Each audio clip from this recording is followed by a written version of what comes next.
Okay, what does the text most strongly suggest about the disco genre? Okay, so this is going to be a literal comprehension question. Let's see what the text suggests about disco.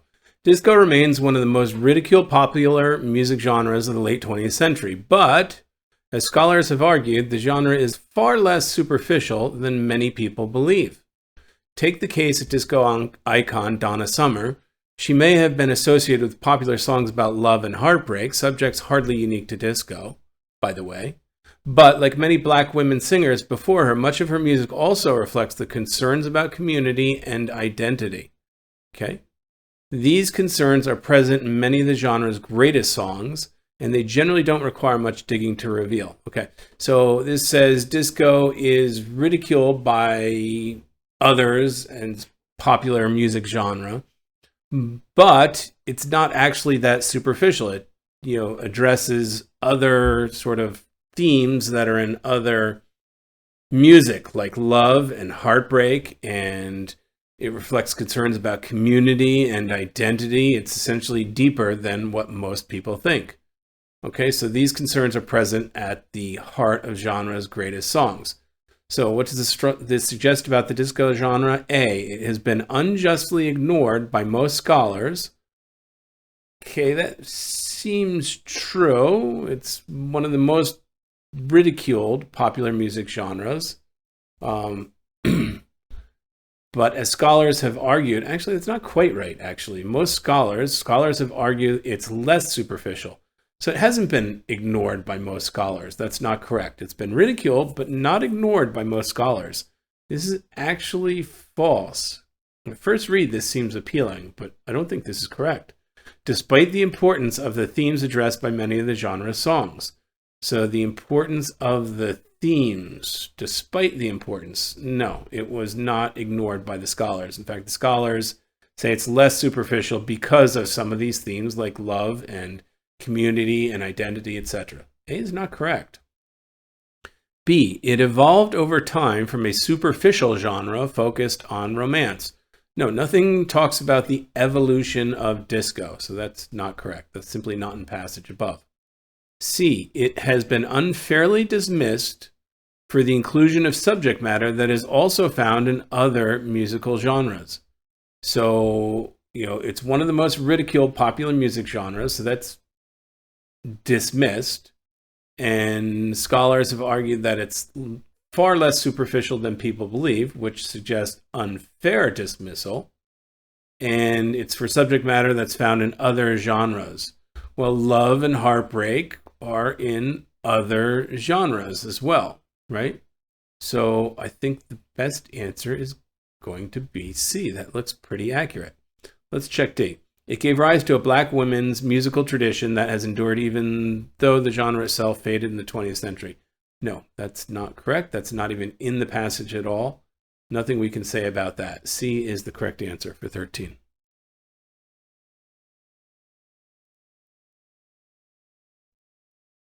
Okay, here we've got a main idea. So the following is adapted from William Shakespeare's 1609 poem, Sonnet 27. The poem is addressed to a close friend as if he were physically present. So the friend is not there, but as if he were. Weary with toil, I hurry to my bed. The dear repose for limbs in travel tired. Okay, so he's going to bed. His limbs are tired. And, okay, he's going to rest. But then begins a journey in my head to work in my mind when body's work expired. So now he's thinking about things in his head, even though his body's tired and he wants to go to sleep. For then my thoughts, from far where I abide, begin a zealous pilgrimage to thee. So he starts thinking about his friend who's not there, not physically present, who's far away, apparently. And keep my drooping eyelids open wide. Okay, so keep his drooping eyelids open wide. He's not sleeping here. So he's tired, he's gone to bed, he starts to think about things and think about his friend.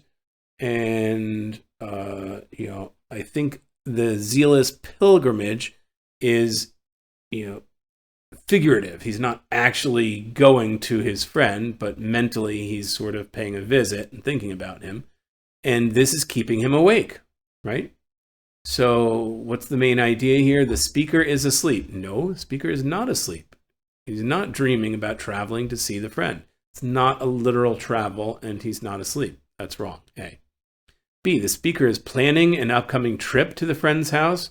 To the friend's house? Who said anything about a friend's house and planning an upcoming trip? That's not correct. That is not what this is about.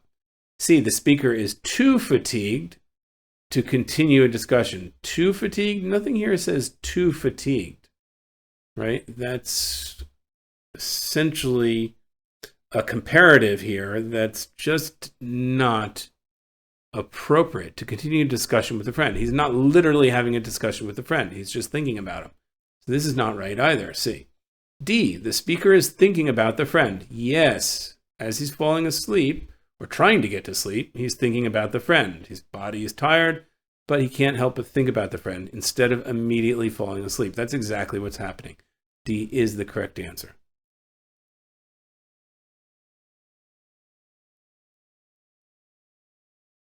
Okay, based on the text, very typical prompt for a literal comprehension, explicit detail type question. The facts should be in the text that answer the question. Which choice best describes the moon with the eccentric orbit? All right, let's see what moon that is. In 2019, 20 previously unknown moons were confirmed to be orbiting Saturn. So we've got new orbiting moons around Saturn. 3 have prograde orbits, orbiting the direction of the planet's spin, and the other 17 have retrograde, orbiting the opposite direction. All but one of the 20 are thought to be remnants of bodies that orbited Saturn until they broke apart in collisions. So 19 of the 20 have been around Saturn most all the time, right? Although the one exceptional moon orbits in the same direction, so that one exceptional moon is what we would say is prograde, as the planet's spin, its orbit is highly eccentric compared to the rest. Okay, so what does that mean? That means if I've got these, they might be orbiting like this, something a little off from circular, but this other one is highly eccentric, right? It might be very skewed like that, okay? That's essentially what the eccentric orbit is, okay? Which may suggest that it has a different origin than the other 19 moons. Yeah, maybe this wasn't always around Saturn here. Maybe this moon was from another part of the solar system over here. Maybe circulating or orbiting another planet before, who knows what, okay? So what can we say about this eccentric orbiting moon, this one exception? It doesn't have a retrograde orbit. It doesn't. It has a prograde orbit. That's true. But it likely has the same origin as the moons with retrograde. No, that's not what it says at all. It actually says it's got a different origin than the other 19 moons. A is wrong. B, its orbit is so tilted with respect to the other moons' orbits that it's neither prograde nor retrograde. No, first of all, what is so tilted? How tilted do you have to be so tilted? Not clear. And just because it's tilted doesn't make it not one or the other. It's prograde. They tell us that. That's not correct. C, it has a prograde orbit that is likely the result of having collided with another body orbiting Saturn. Well, okay, it does have a prograde orbit. That part is true. But it's not the result of having collided with another body orbiting Saturn. The other 19 were thought to have broken apart in collisions right here. That's the other 19. That's not this one. So this one did not collide with other bodies. That's wrong. D, it has a prograde orbit, again true, and may not be a remnant of an earlier body that orbited Saturn. Right, it may have come from somewhere else because of its eccentric orbit. So it suggests, as we say here, it has a different origin. Right there in the text, we have the evidence. So again, like literal comprehension, evidence questions, the answer is right there in the text. D is correct.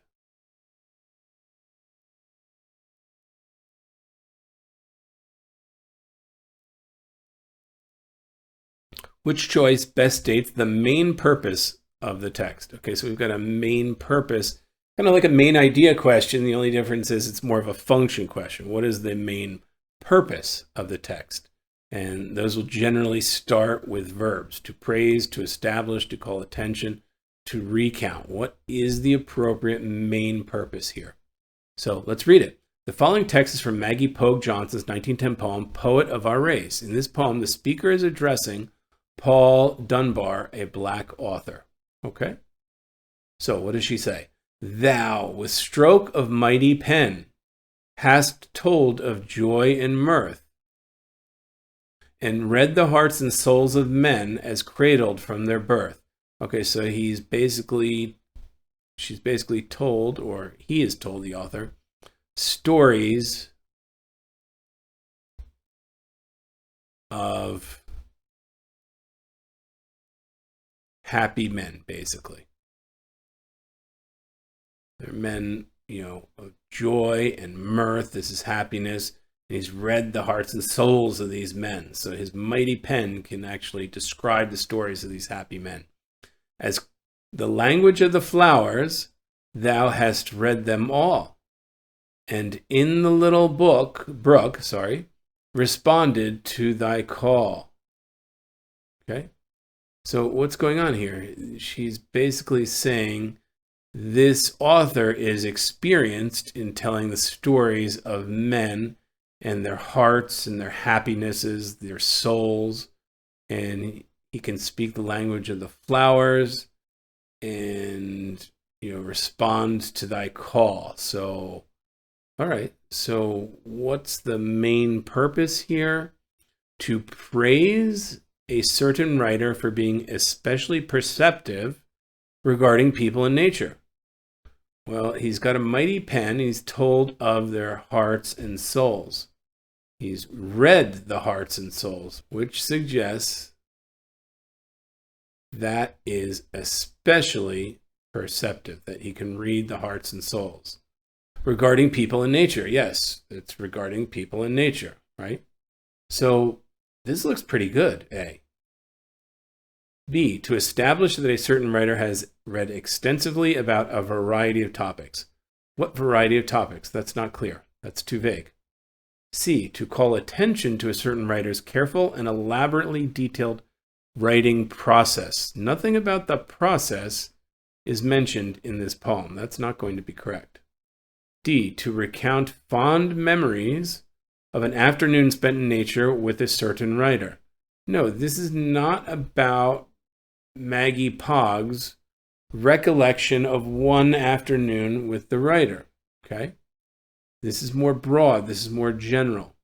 This is saying that you, author Paul Dunbar, with a stroke of your mighty pen, have told of joy and mirth and read men's hearts and souls. Right? That's not just one afternoon of fond memories. That's an overall compliment on how insightful this author is, how especially perceptive he is regarding people and nature. A is the correct answer.